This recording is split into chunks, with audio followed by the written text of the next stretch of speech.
மக்கள் பொதுவாக வானம் அதை சாப்பிட்ருச்சு இல்லைனா பூமி அதை விழுங்கிருச்சுன்னு சொல்கிறத நீங்கள் கேள்விப்பட்டிருப்பீங்க. ஆனால் பூமியில் உண்மையிலே இது போன்ற விஷயங்கள் நடக்குதுன்னு மக்கள் சொல்கிற ஒரு இடம் இருக்குது. அந்த இடம் நார்த் அட்லாண்டிக் பெருங்கடலோட மேற்கு பகுதியில் அமெரிக்காவின் புளோரிடா மாகாணம், புயர்ட்டோரிக்கோ தீவு மற்றும் பெர்முடா பகுதிகளுக்கு இடையில் அமைஞ்சிருக்கு. இந்த 3 இடமும் சேர்ந்து ஒரு முக்கோணத்தை உருவாக்குறதுனால இந்த பகுதி பெர்முடா ட்ரையாங்கல்னு அழைக்கப்படுது. ஆனால் இந்த பகுதியில் நடந்த விபத்துகளின் காரணமாக இந்த இடத்துக்கு வேறு சில பெயர்களும் வழங்கப்பட்டிருக்கு. அதில் devil's triangle, the limbo of lost போன்ற பெயர்களும் இருக்குது. ஆனால் இந்த பகுதியை பற்றின விவாதம் எப்படி ஆரம்பித்ததுங்கிறது தான் கேள்வியே. 1950களில் அமெரிக்க ஊடகங்களில் இந்த தலைப்பை பற்றி சிறிய அளவில் விவாதங்கள் இருந்துச்சு. ஆனால் முதல்ல மக்கள் இதை பெர்முடா ட்ரையாங்கல்னு அழைக்க தொடங்கினது வின்சென்ட் காடிஸ்ங்கிற ஒருத்தர் அர்கோஸிங்கிற இதழில் ஒரு கட்டுரையை வெளியிட்ட அப்போதான் புளோரிடாக்கு பக்கத்தில் 3 புள்ளிகளால் உருவாக்கப்பட்ட ஒரு பகுதி இருக்கிறதாகவும் அங்கே சில விசித்திரமான செயல்பாடுகள் நடக்கிறதாகவும் அவர் எழுதினார். அந்த கட்டுரைக்கு தி டெட்லி பெர்முடா ட்ரையாங்கல்னு பேர் வச்சார். அதுக்கப்புறம் இந்த பகுதியை பற்றி பேசும்போதெல்லாம் மக்கள் அதை பெர்முடா ட்ரையாங்கல்னு அழைக்க தொடங்கினாங்க. அதுக்கப்புறம் தான் இது பெர்முடா ட்ரையாங்கல்னு அழைக்கப்பட்டுச்சு. எல்லாருக்கும் வணக்கம், நான் ஹரிஸ் மாறன். பெர்முடா ட்ரையாங்கலோட மிகப்பெரிய பிரச்சனை என்னன்னா, இந்த பகுதிக்குள்ளே போனதும் ரேடியோவும் காம்பஸும் வேலை செய்யாது. அது மட்டும் இல்லாமல் மின்னணு சாதனங்களோட அளவீடுகள் ஏற்ற இறக்கமாயிட்டே இருக்கும். இது எல்லாமே நடந்துட்டு இருக்கும் போதே கப்பல்களும் விமானங்களும் காணாமல் போக தொடங்குனுச்சு. மக்களும் காணாமல் போனாங்க. அவங்க காணாமல் போனதுக்கப்புறம் ஒரு சின்ன தடயத்தை கூட கண்டுபிடிக்க முடியலை. இதனால் மக்கள் பல்வேறு விஷயங்களை கற்பனை செய்ய தொடங்கினாங்க. சிலர் கடல் அரக்கன் இருக்கதா சொன்னாங்க, சிலர் இந்த பகுதியில் ஏலியன்ஸ் இருக்கதா சொன்னாங்க, இன்னும் சிலர் இது இலுமினாட்டி சதியோட தொடர்பு படுத்தினாங்க. ஆனால் இது எதுவுமே உறுதிப்படுத்தப்படலை. நீங்கள் தேடி பார்த்தீங்கன்னா பெர்முடா ட்ரையாங்கல் பற்றி உருவாக்கப்பட்ட அளவுக்கு வேறு எந்த சம்பவத்தை பற்றியும் இத்தனை திரைப்படங்களோ புத்தகங்களோ இல்லைனா ஆவணப்படங்களோ உருவாக்கப்படலை.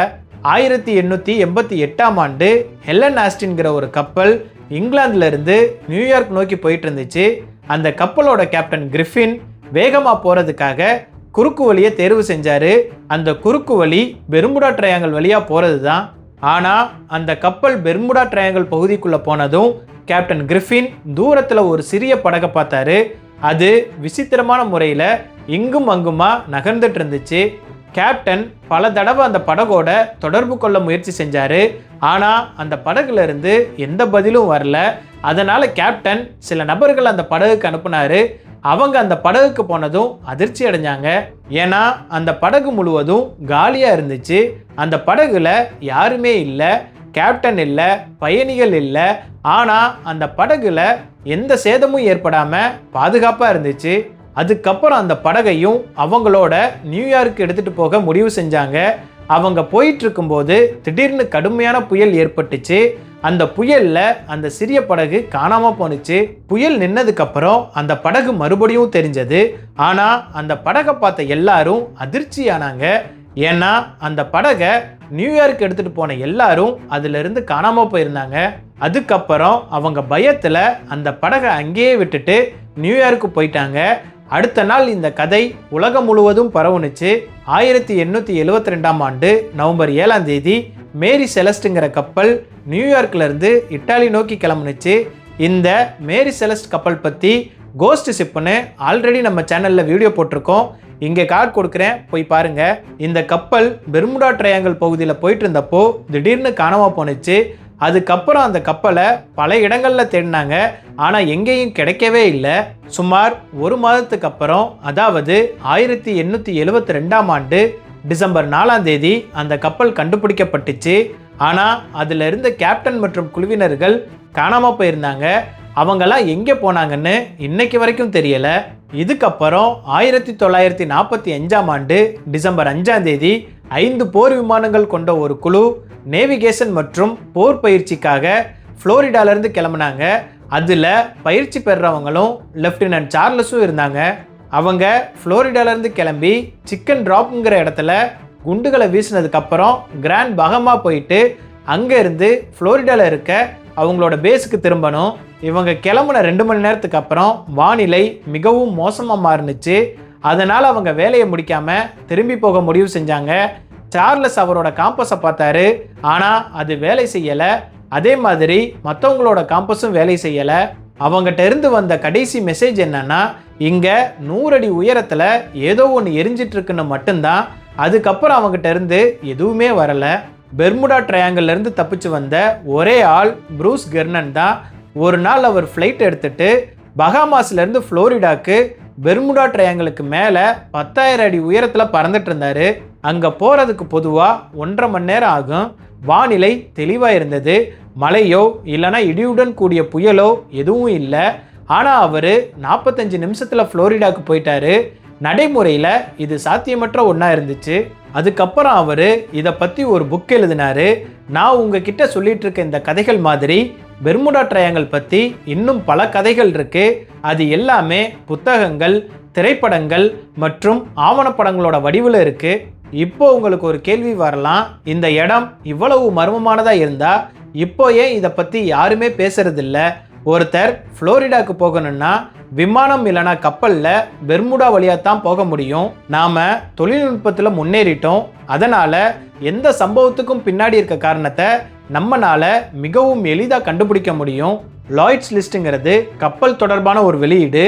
அவங்க உலகம் முழுவதும் இருக்க கப்பலோட தரவுகளை பராமரித்து ஒவ்வொரு ஆண்டும் எத்தனை கப்பல்கள் காணாமல் போகுது, விபத்தில் சிக்குது, இப்படி பல விவரங்களை அவங்க பராமரிக்கிறாங்க. அவங்களோட கூற்றுப்படி உலகத்தில் இருக்க அனைத்து கப்பல்கள்லையும் 1.8% கப்பல்கள் ஏதோ ஒரு காரணத்தால் விபத்துக்குள்ளாகுது. சில விபத்துக்கான காரணத்தை அறிய முடியும், சில விபத்துக்கான காரணத்தை அறிய முடியாது.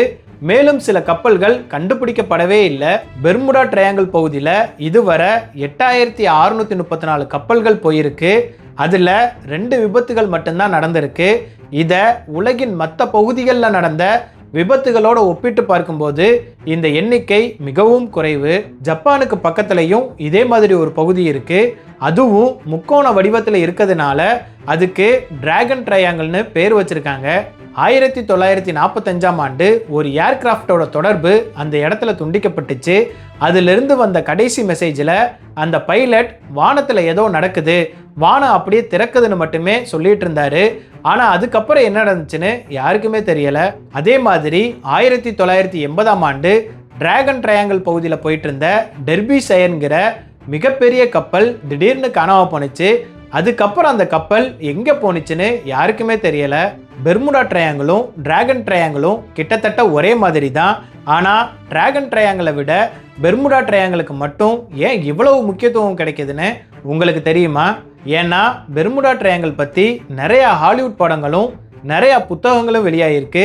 இதுதான் பெர்முடா ட்ரையாங்கிள் பிரபலமாக இருக்கிறதுக்கான முக்கிய காரணம். எலன் ஆஸ்டின் கப்பலோட கேப்டன் சொன்ன கதை உண்மையா இல்லையான்னு தெரியலை. மேரி செலஸ்ட் கப்பலோட கதையிலையும் அந்த கப்பலில் இருந்த லைஃப் போட் காணாமல் போயிருந்துச்சு. அதனால் கப்பலில் ஏதாவது ஆபத்து ஏற்பட்டிருக்கலான்னு மக்கள் எல்லாரும் லைஃப் போட் எடுத்துட்டு அந்த கப்பலை விட்டு வெளியேறி இருக்கலான்னு அந்த நேரத்தில் விபத்து ஏற்பட்டிருக்கலான்னு சொல்லப்படுது. பெரும்பாலான சம்பவங்களில் ஏன் காம்பஸ் வேலை செய்யலைன்னு நீங்கள் கேட்கலாம். காம்பஸில் வடக்கு திசையை பார்க்கும்போது அது புவியியல் வடக்குலேருந்து கொஞ்சம் வித்தியாசத்தை காட்டும். பூமியில் 2 துருவ அமைப்புகள் இருக்குது. ஒன்று காந்த துருவ அமைப்பு, அதை காம்பஸ் காட்டுது. இன்னொன்று பூமியோட அச்சு மற்றும் சுழற்சி அடிப்படையாக கொண்ட புவியியல் துருவ அமைப்பு. ஆனால் பூமியில் சில இடங்கள் இருக்குது, அங்கே நீங்கள் காம்பஸை சோதிச்சிங்கன்னா அது உண்மையான வட துருவத்தையே காட்டும். அந்த இடம் அகோனிக் லைன்னு அழைக்கப்படுது. ஆனால் அந்த அகோனிக் லைன் தொடர்ந்து மாறிட்டே இருக்கும். ஆனால் பல ஆண்டுகள் அதோட மையம் பெர்முடா ட்ரையாங்கிள் பகுதியில் இருந்திருக்கு. அதனால தான் அந்த பகுதியில் காம்பஸ் தொடர்பான பிரச்சனைகள் ஏற்பட்டிருக்கு. மேலும் அது தவறான திசைகளை காட்டியிருக்கு. கால்ங்கிற சயின்டிஸ்ட் பல ஆண்டுகளாக இந்த முழு பகுதியையும் விரிவாக ஆய்வு செஞ்சார். அதுக்கப்புறம் அவரை வெளியிட்ட அறிக்கையில் இதெல்லாம் மனித தவறு, மோசமான வானிலை மற்றும் கணிக்க முடியாத சூழ்நிலை காரணமாக தான் இந்த விபத்துகள்லாம் நடந்துச்சுன்னு அவர் சொன்னார். அந்த பகுதியில் அதிகமான மக்கள் பயணம் செய்கிறதுனால தான் பெர்முடா ட்ரையாங்கிள் பற்றி இவ்வளவு கதைகள் உருவாகியிருக்கு. இதை பற்றி நீங்கள் என்ன நினைக்கிறீங்கன்னு கமெண்ட்ஸில் சொல்லுங்கள். மீண்டும் இன்னொரு வீடியோவில் உங்களை வந்து சந்திக்கிறேன். See you.